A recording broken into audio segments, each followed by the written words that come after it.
And I have a question for you, and really for all of you. Who uses GPS? You know, in your car, right?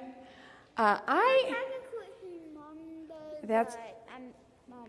Yeah. Technically, as Jake said, Mom does. That's because Mom is the one that uses GPS all the time. 100% of the time, I am using GPS. About the only time I don't have the directions on is when I'm going from church to home. That's it. Because even though I basically know my way around, I can get most places in Greenville. But I always want to know the best way to go. I always want to know the fastest route at that moment. And those applications, like the GPS app, it lets you know if there's an accident or if there's construction or if there's tree trimming that closed it so it's one lane only and it's slowing everybody down and it's faster to go a different way. You can tell all of that from GPS. And so I love having it on. Before there was GPS, there were maps. And we didn't know the real-time data, but we could plan out our route beforehand. And before there were even maps like we know of now, there were trails and there were trail maps. And there were, sometimes if you've gone hiking, have you seen those like markers on the trail? Like it'll be a blue marker or red diamond you're looking for that lets you know you're on the right trail. Before those trail markers, there were piles of rocks. They called them Karens, not Karen like Karen, my name. It's a name for a specific kind of waymarker that would be put on a trail. And what would happen is somebody would go first.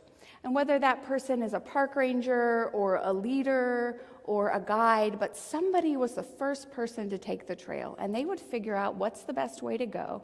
And then they would stack rocks to let people know what to do. And so you might see this kind of a stack of rocks like that wouldn't happen naturally. And so when you would see a stack of rocks like that, you would know this is the way to go. Or you might see one with sort of a rock pointing in one direction, like is on the top over there. And you would know, oh, I need to go right, or oh, I need to go left. And you know all of that because somebody went first, because somebody figured out the way. There was a leader to follow, right? Well, in this passage what we just read from John 14, Jesus was talking to his disciples and he was telling them, I am going ahead. I am going to leave you behind. I'm going to go in front and I'm going to prepare a place for you in my Father's house. And the disciples were kind of concerned about that because they said, Jesus, where are you going? We don't know the way. They knew they'd spent 3 years. He was walking in front and they were walking behind where they could see him. He always told them, we're going here, we're going there. And now he's telling them they're going a place they've never heard of and they're not going to be able to see him go. But he says, don't worry. You know the way because I am the way. You know the way because you know me and I am the way. And he had just told them, that's why we read the end of chapter 13 too, because he had just told them, a new commandment I give to you, that you love one another as I have loved you.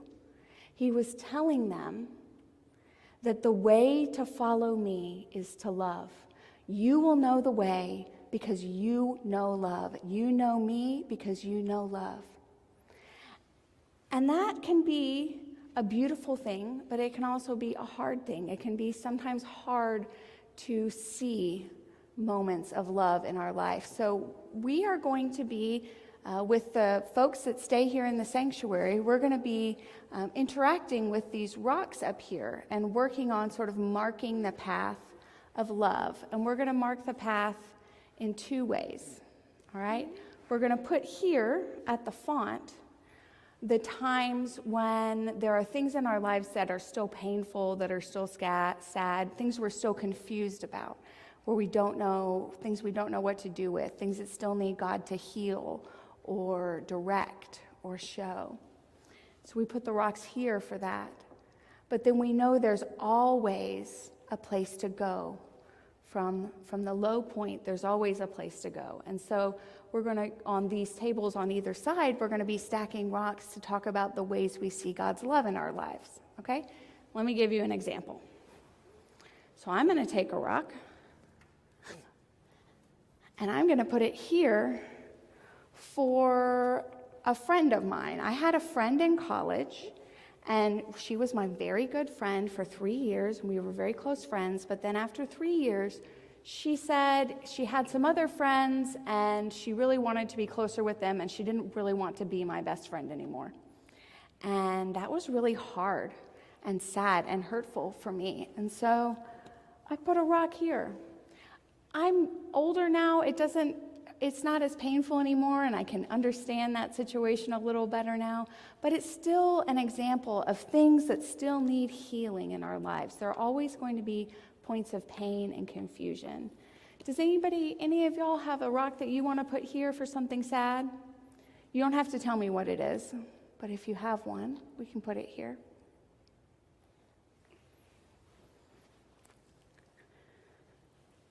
Well, I'm going to put some rocks over here for a different situation. I had another friend in college whose name is Bonnie, and she was my friend at the same time as the other girl, but she is still one of my very best friends. And whenever I call her, even now, she always reminds me that God loves me. She always reminds me that I am called. She always points me in the direction of my faith and hope and love. And she is a beautiful, solid foundation, a way marker for me. So I still have my dear Bonnie for me. And I have other folks like Rob, my husband, Grace and Jake's dad. He's another person for me. So I'm going to stack 2 rocks there for the way markers of love. Do y'all have a rock that you might want to stack on either side for people who show you about love, teach you the way of Jesus? It's okay. It's a choice. Jake, do you have one? You look like you might be ready to put a rock up. You all are about to go downstairs. Our children's time is going to be on the lower level for the next few weeks while we're doing Mayfest, but Pastor Rob is back there. He'll lead you down. And grown-ups, if you don't know where you're headed, I think that's one of the things the kids are going to be working on, is showing you the way. So let us close with our prayer. Will y'all repeat? Dear Jesus, thank you for always leading the way and marking it with love. Amen. All right, y'all can head out. Oh, thank you. Because you and I tell me about Jesus. Yeah, thank you, buddy.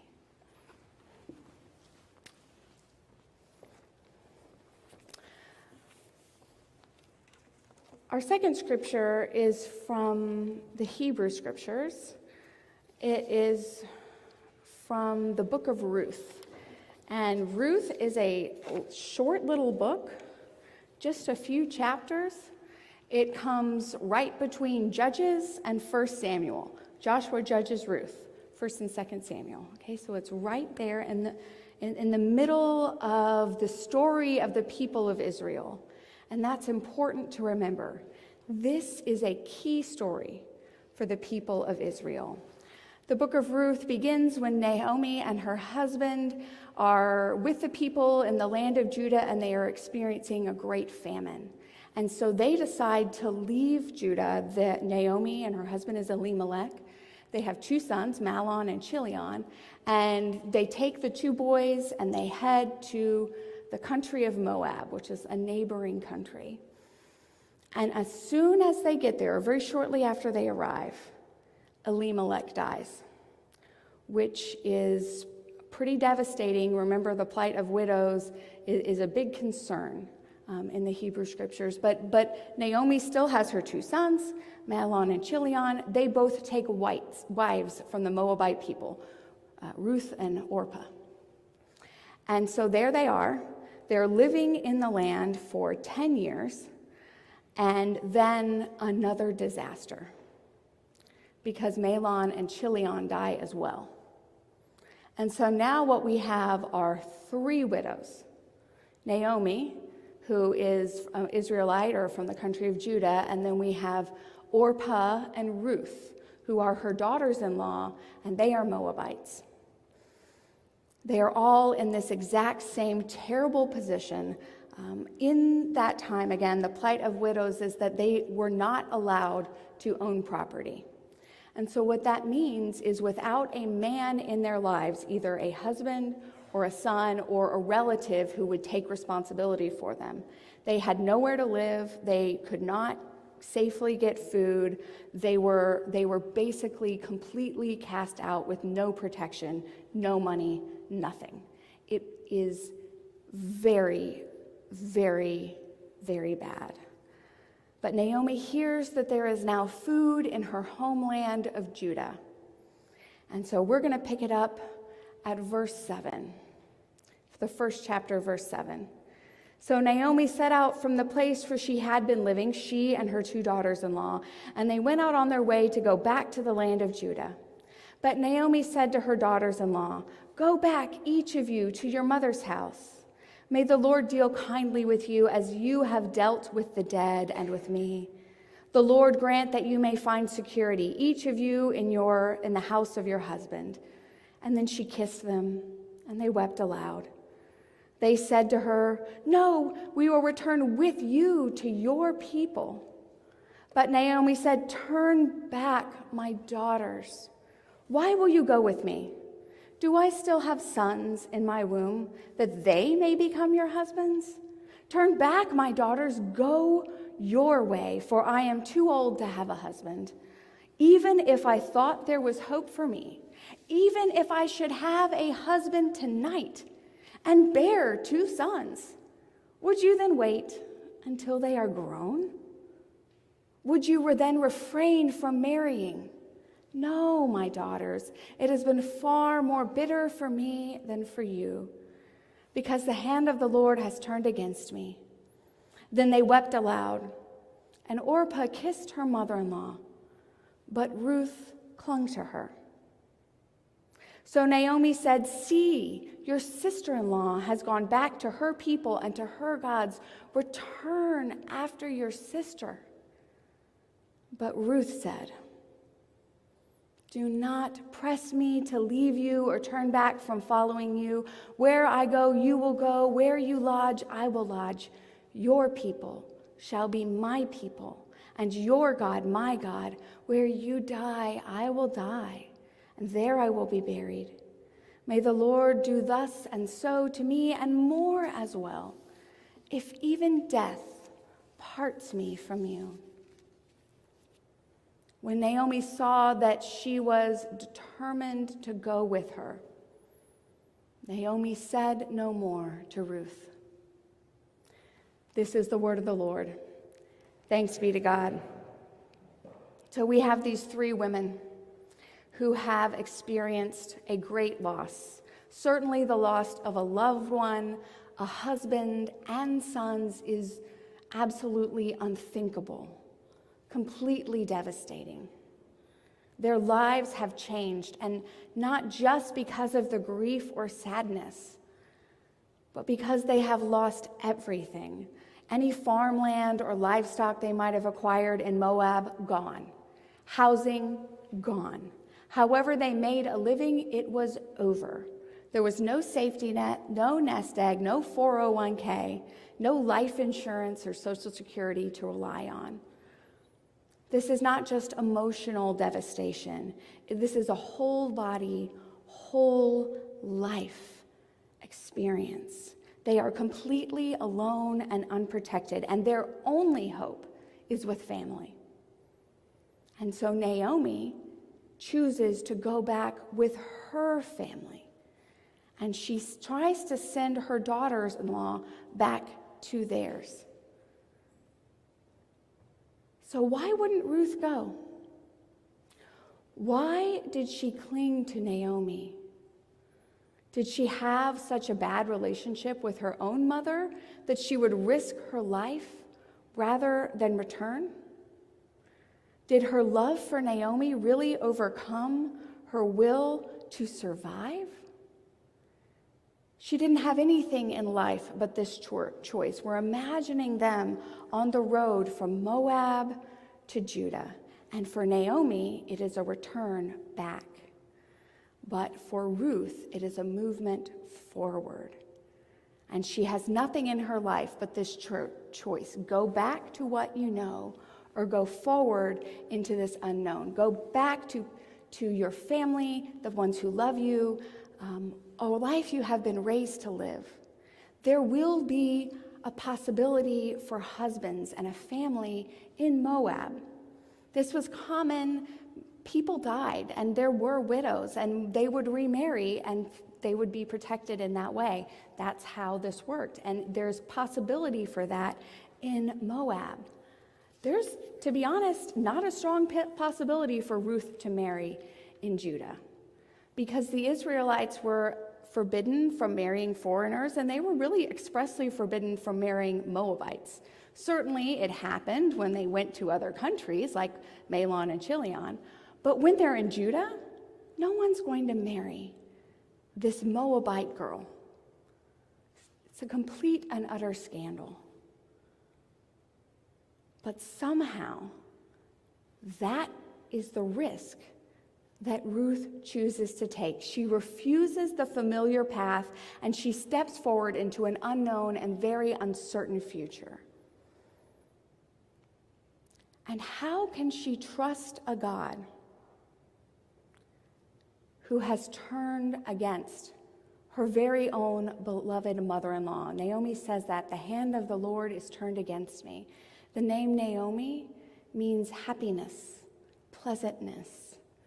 If God could do this to sweet, happy Naomi, how can Ruth expect that God will help her, a Moabite, a foreigner, someone new to God's people? It's a turning point. We've all been there before. The circumstances converge, whether it's the death of a loved one or the loss of a job, a divorce. One of the first turning points that many of us experience is graduation. The choice of where do we go from here? For many of us, this famine that the Middle East was experiencing, it could be compared to what we've been experiencing through the global pandemic. The famine, I will note, was much longer. Remember, that's what moved them to Moab, and then they lived in Moab for 10 years, and then they were coming back. I mean, we're talking 15, 20 years of famine. Can you imagine the deep desperation, the struggle that everyone is experiencing at that point? We all know that we're not sure how much more we can take. We're seeing it all over. People who have dedicated their lives to service in our schools and in our hospitals, in our all kinds of service professions, and even beyond that, people are changing everything. They are building new lives and new futures. They're saying, I can't continue on like this anymore. Even churches all over are wondering, what is the future for us? Where do we go from here? Well, we can go back, right? That's always one option when we come to a crossroads. We can go with the known. And maybe it won't be so bad, or maybe it will, but at least it's something that we know. It's an experience. It might be hard, but it's one we've had before. We know how to handle it, and we're pretty sure we can survive back there. And at least it might be familiar or comforting. And don't we all need a little comfort, a little familiarity, something that we can trust and rely on? To be honest, that is what Naomi is choosing. It's back to familiarity. But for Ruth, the choice to go to Judah is a move into uncertainty, a move forward. We could go forward, and who knows what will happen. Maybe we'll find a new way to live, to work, to grow, to love and be loved. Maybe we will be happy and blessed and things will be better. There's a life out there that no one could ever imagine. Or maybe that won't happen. Maybe things will be worse than before. Maybe we're not leaping over a chasm, but diving straight into a dark pit. Maybe there is a rock bottom even farther below this one. What if we are Naomi and not Ruth? What if we took that risk and headed to a new land and things just got worse? So the question is, when you find yourself at a crossroads, how will you know the way to go? These questions about discernment are things that we all deal with throughout our lives, and it's something that one of the things I deal with the most when people come to me for counseling or in my pastoral life. They're saying, there's a decision before me, and I don't know what to do. I don't know where God is leading me. How will I know whether I should stay in this relationship, or how will I know if I should take this new job, or what school to go to? How will I know if now is the time to retire or not? There's all kinds of questions. This discernment is something we do throughout our lives. And there are ways that we can prepare for it, because we know that God is always with us. We know that Jesus is always leading us forward, the way, the truth, and the life. So we're going to take a little time now to kind of prepare for those decisions, whatever they might be in our lives. And this is why you have a blue piece of paper in your bulletin. It should be blank, and there are two sides. And what I want you to do, if you so choose, is on one side to put the things that are points of pain or the decision-making points, the things that we are giving to God that are still in need of healing and redemption. And on the other side, put the times when God has come through for you. The places, the people, the experiences, the moments, and you can be as specific as you're able to be. This is just for you. It won't be shared with anyone else. And, sometimes thinking through the specifics of these moments can be really moving. And so you can put down the way markers in your life, whether they're people or places or moments or even things. Brad is going to play. It will be beautiful. You can also close your eyes or just meditate on all of this in your hearts and allow God to lead you on your own journey, on a path of love.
And so the question is, when you reach your turning point, which way will you choose? We know what Ruth chose. She chose to move forward. She chose to cast her lot with an old woman and a new God, and she set her face towards Jerusalem, towards Bethlehem, towards Judah. How could she have made that choice? All we know of Ruth from the story is devastation and pain. All we know is the death of her husband, the death of her father-in-law, and this great grief. We have even Naomi, whose name means sweetness and pleasantness. At the end of this chapter, and a part I didn't read you, Naomi changes her name.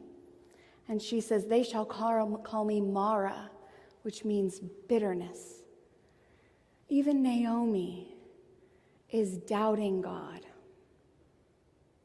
but not Ruth. How can she make this choice?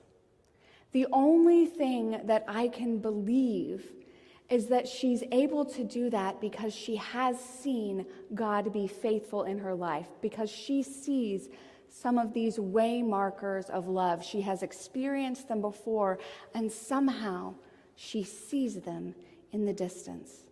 She is able to be faithful because God has been faithful to her. I'm going to give you a little bit of insight into the rest of the story. This is not the only place we can see Ruth mentioned in the scriptures. The other place you see her name is in Matthew chapter 1. Because when Ruth and Naomi do go to Judah, Ruth finds a relative of Naomi's, Boaz, who she begins to glean in his fields, and he begins to protect her. Eventually, Ruth and Boaz have a son, Obed. Obed is the father of Jesse, and Jesse is the father of David, the King David, the father of Solomon, who eventually becomes the grandparent of Jesus. Ruth is listed in Jesus' genealogy. Without Ruth's faith, Naomi might not have been saved.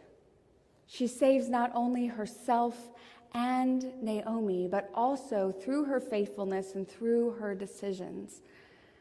She, in a sense, saves all of us, because without Ruth, there would be no Jesus. How could she have made that decision? Only because she has seen God at work in her life. So I want you to know that no matter what your paper looks like, my guess is that for many of you, there are a few things on one side that are still points of pain and healing, but a lot of us that are still here in church, that are coming back, have a lot of things we can list on the side of God's faithfulness. But that might not be your story. It might be the opposite for you. It was the opposite for Naomi, to be sure. And yet, God was always with her, and yet she was never abandoned, and yet she felt as if God had turned against her. And she became this great woman in the life of Israel. So whatever your paper looks like, I want you to know that there is still hope and healing.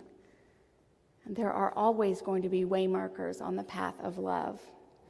Because I think that we all need a little visual, a little movement sometimes to help us get ready to move. We're going to invite you to be a part of a special affirmation of faith. We're going to be singing Come Thou Fount of Every Blessing. We'll sing the first verse of Come Thou Fount, and then there'll be some music playing. And during that time of music, we are going to invite you to come forward using the center aisle and pick up some rocks They're right here on either side. And for those things or those places that are still in need of God's healing and redemption, those points of discernment, the points of pain, you can put a rock here by the font as a reminder that God is ever at the work of redeeming. And for all of those people and places and ways that God is constantly leading you towards love, we invite you to come and stack rock upon rock, if you can. They're not the best stacking rocks, so don't be afraid if you just have to make short piles. But we want to remember that God is always leading us forward on the way of love, and that there will always be signposts and people to lead us.